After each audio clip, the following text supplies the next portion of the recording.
And that leads to the Deshaun Watson conundrum. Cal McNair making it known Friday that Deshaun Watson is still a Texan, and we expect him to remain a Texan. Now, there's two ways to look at this. This is either an effort to convince anyone out there that the Texans want to try to keep him to drive up the trade value, or they him even though he won't return anyone's calls and seems to be dug in to the point where he's not showing up. So the question then becomes, how long do they play this out? Do they need to see it happen? Do they need him to not show up for the offseason program, for training camp, for the preseason, whether and to what extent there is one? For the regular season, we know there will be one. Do they need him to boycott? Do they need to be in position to go take money back from him? Do they need to make him sit for all or part of a season? Is this Dwayne Brown, who made it clear he was never playing for the team again and then was traded right before the deadline? You get less if you wait until right before the deadline to trade Deshaun Watson than you would get if you get an auction together now. Find out all the teams Deshaun Watson is willing to play for because he has a no-trade clause. You can't just send him to anyone. Find out the teams he'd play for and get them all to the table, and you've got the Deshaun Watson contract, and start the bidding. That's the right way to maximize your value. I don't know that they're thinking about that. I feel like they want to try to win the tug of war, and the problem is, Peter, if they lose the tug of war, they're going to get a lot less for Deshaun Watson later than what they could get for him now. Probably they'll get a lot less for Deshaun Watson later, but not certainly. What happens if they hold out all through this season and he just sits all through the year? And next year the Texans said, well, can't get any worse for us unless we get what we want, which is 4 wins and an established quarterback. And I'm making that up. I don't know what they would want at the end. But I keep thinking right now about the New York Jets, Mike. And I'm going to get back to your point in a second. I keep thinking about the New York Jets. And my question is, what would happen right now if you're the New York Jets and you're Joe Douglas and you say, we'll give you Sam Darnold, we'll give you the second pick in the draft, and we'll give you our 1 in each of the next 2 drafts.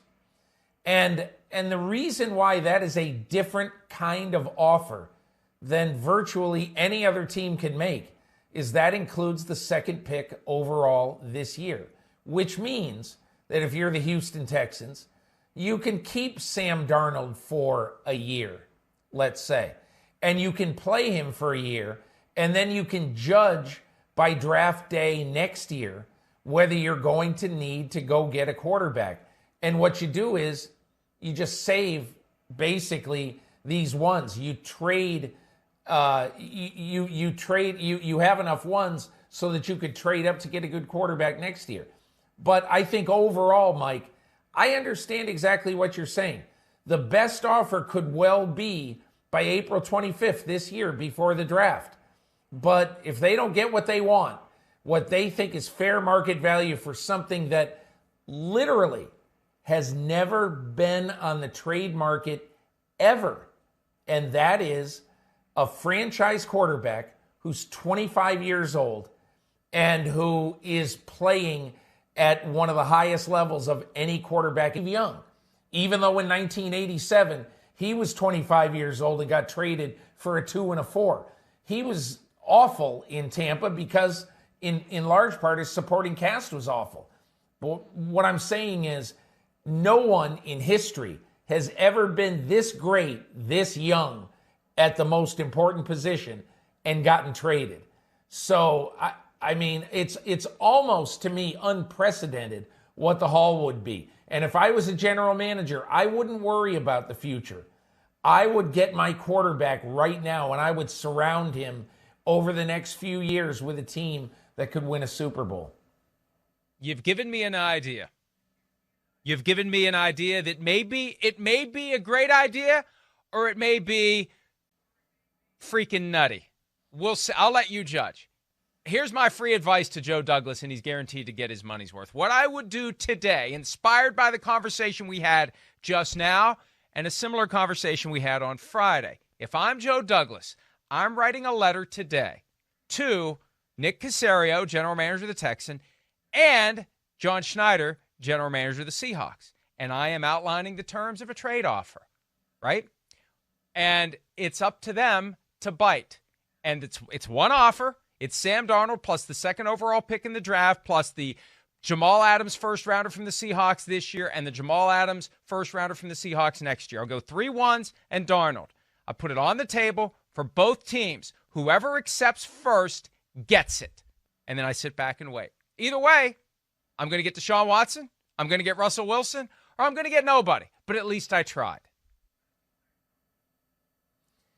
Well, that's an interesting point. I think what I would do if I were trying to get Deshaun Watson is I would offer one more first-round pick.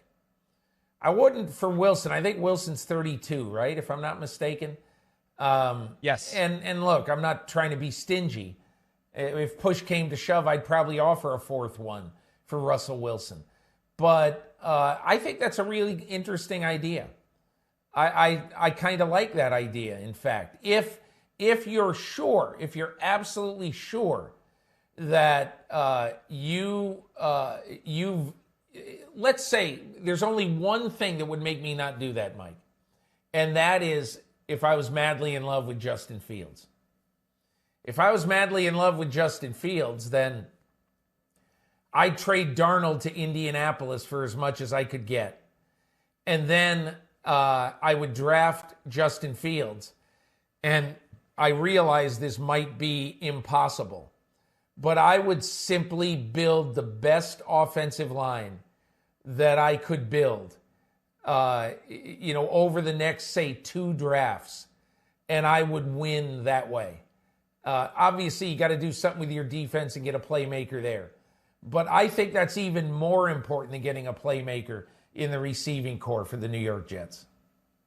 Well, look, a lot of it does come down to whether or not the Jets would prefer Watson over Russell Wilson, and that's a longer discussion because there is the 7-year age difference. But if you think Watson's the guy, the best way to leverage the Texans to give up Watson would be to make them realize there's one trade that's going to be made by the Jets, and it's going to be a lot. It's going to be Darnold plus the second overall pick plus 2 more first-round picks. And if the Seahawks take it, then it's gone forever.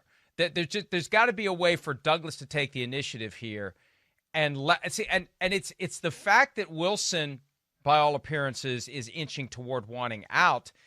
That turns it into not quite a full-blown buyer's market, but if Deshaun Watson's the only franchise quarterback who's currently available, and then all of a sudden there's 2 of them, that gives the teams looking to make the trade a little more leverage. It's just something to think about if you're the Jets. You can play this out a little bit more and play the Seahawks against the Texans and maybe get a little bit of a better deal to get one of them done. Now, both quarterbacks have no trade clauses. They would individually have to want to go to the Jets to make it happen. But it's something to consider because these are not going to be easy transactions for anyone to work out because the stakes are high, the compensation is high, and we'll see how that plays out. Hi, I'm Mike Tirico, and thanks for watching. Make sure to hit subscribe for the latest news and highlights from NBC Sports.